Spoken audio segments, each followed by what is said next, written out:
네, 안녕하십니까. 브리더 인큐베이터의 센터장 심용주 박사입니다.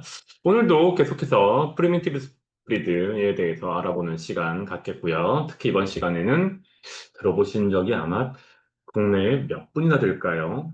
진짜 한 10,000명 중에 한 분 정도가 들어보셨지 않나 싶은데, 이름하여 카나리안 워렌 하운드. 네, 카나리안 워렌 하운드라고 하는 종에 대해서 알아보도록 하겠습니다. 자, 이름이 아주 특이한데요. 우리가 일단 이름에서 두 가지를 알 수 있어요. 하나는 뭡니까? 카나리아 제도에서 온 것이다. 물론 앞서서 저희가 살펴봤던 품종 중에서 몰타에서 왔는데도 파라오라는 이름으로 불리는 경우가 있었어요. 기억나시죠? 네, 파라오 하운드 같은 경우에. 그래서 그것과 비교했을 때, 혹시 카나리안이라고 붙어 있지만 카나리아랑 관련 없는 거 아니야? 라고 생각할 수 있겠지만, 얘는 진짜 카나리 제도 출신입니다. 카나리 제도는 어디에 있나요? 북아프리카 서안에 있죠? 서북부 해안에. 포르투갈과 스페인이 위치해 있는 이베리아 반도의 바깥 외해 쪽의 아래에 있어요. 그래서 열대 지역이고요. 제주도처럼 새 이 화산에 의해서 만들어진 거고요. 그다음에 여러분들도 잘 아는 하운드. 하운드는 뭡니까? 네, 하운드는 사냥할 때 사용하는 빨리 달리는 민첩한 종들을 대부분 하운드라고 합니다. 하운드는 독일어에서 온 말이고요. 그럼 이제 워렌은 뭡니까? 워렌이라는 말을 들어보신 분들은 별로 없을 거예요. 워렌이라는 말은 뭘 의미하냐라고 하면 토끼굴을 의미해요. 토끼가 사는 토끼집. 그것을 우리는 워렌이라고 합니다. 그러면 카나리안 워렌 하운드는 뭐겠어요? 네, 카나리안 워렌 하운드는 카나리아 제도에서 토끼를 뒤쫓을 목적으로, 토끼 사냥에 사용할 목적으로 개량된 품종을, 사냥 목적의 품종을 카나리안 워렌 하운드라고 합니다. 자, 생긴 모습 보세요. 와우, 멋지게 생겼죠? 근데 한 가지 재밌는 게 있어요. 어떻습니까? 실제로 보면, 네. 앞서 봤던 개들하고 뭐가 차이지 싶은 마음이 들 정도예요. 저도 사실 구분이 안 돼요. 네, 뭐 이걸 전문적으로 브리딩 하시는 분들이나 뭐 저지들은, 쇼 저지들은 알겠지만, 제 눈으로 봤을 때는 뭐 도찐개찐이에요. 귀가 좀 큰 것 같아요.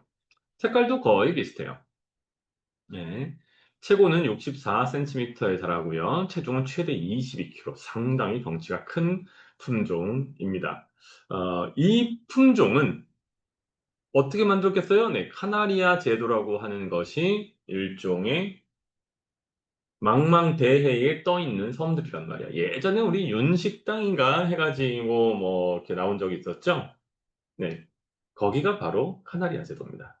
네, 화산섬으로 만들어진. 그러다 보니 장기간에 걸쳐서 독자적인 블러드라인을 구성하고 수천 년 동안 지속이 됐겠죠. 음. 자, 이 종은 기본적으로 어떠냐라고 하면 생김새는 저희가 대충 알아봤지만 아주 머스큘러스 근육이 많이 있고요. 동시에 목이 좀 길고 귀가 상당히 커요. 귀가 크다는 건 뭐예요? 소리를 잘 듣는다는 얘기겠죠. 맞습니까? 참고로 이 종은 스페인어로는 뭐라고 얘기하냐면 포덴코 까나리오라고 해요. 포덴코 까나리오. 포덴코 까나리오. 포덴코라는 것이 뭐냐 하면 수렵견을 얘기해요. 뒤쫓아오는 추적견을 얘기하고 포르투갈은 포덴고라고 해요. 이제 포덴구라고 발음이 되지만 포덴고이고 스페인어는 포덴코예요. 뭐 말이 비슷비슷하니까 포덴코 까나리오. 라고 하고 털이 아주 짧고 빽빽해요. 실제로 카나리아 제도에 가보면 아침에는 춥고요. 아침 저녁은 춥고 낮에는 또 엄청 더워요. 네, 적도 근처다 보니까. 그래서 그런 상황에서 털이 없을 수는 없고 대신 털이 밀생하고 짧다라고 말씀을 드리고 특히 색깔이 하나로 쫙 뜨는 게 아니라 여러 가지 색깔이 좀 섞여 있는 느낌이 크고요.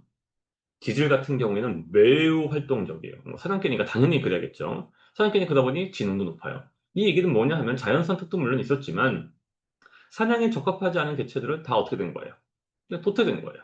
사냥을 잘 하는 개체들만 남고 살아남아서 이렇게 된 거고 당연히 사냥개다 보니까 보호자, 주인한테 아주 충실해요. 그다음에 반려견으로서 탁월하다. 저는 사실은 카나리아 주도에 제가 2018년도에 간 적이 있었는데 한 열흘 가까이 한 일주일 정도 있었네요. 일주일 정도 있다 왔는데 거기서 봤어요. 이 동물을. 이 품종을 봤어요. 거기서는 대형 SUV에다가 얘네들을 서너 마리씩 때려 싣고 다녀요. 그리고 그냥 풀어 놔요. 그럼 얘네는 알아 가지고 가 가지고 토끼를 잡아 와요. 그럼 그 토끼를 뭐 해요? 네. 스튜 같은 거 끓여 먹고 구워 먹고 그러죠. 네. 다만 사냥 본능이 좀 세다 보니까 어떻습니까? 네. 초기 단계 훈련을 잘 시켜야 되고 사회화가 아주 중요하고요. 만약에 목줄을 우리가 그럴 일은 없겠지만 목줄을 하지 않으면 어떻게 됩니까? 작은 동물을 쫓아다니고 자기 마음대로 사냥을 하는 문제가 있습니다. 그럼 반려견으로서는 어떠냐? 컴패니언 애니멀로는 어떠냐라고 하면 지속적으로 훈련을 시키셔야 되고 오베이던스 스킬 같은 것들이 필요하고 동시에 하루 최소 한두 시간의 강도 높은 네, 아웃도어 활동이 필요하니 국내에서는 현실적으로 어려움이 크겠죠. 네.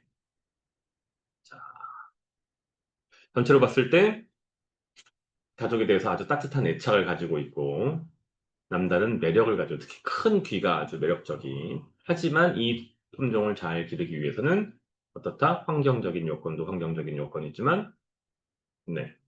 이 품종이 원하는 액티비티의 레벨을 맞춰줄 수 있는 헌신이 필요하다라는 말씀으로 카나리안 워렌 하운드 편 마치도록 하겠습니다. 다음엔 더 흥미진진한 품종 이야기로 여러분들을 찾아뵙도록 하겠습니다. 감사합니다. 더 인큐베이터 센터장 심영주 박사입니다.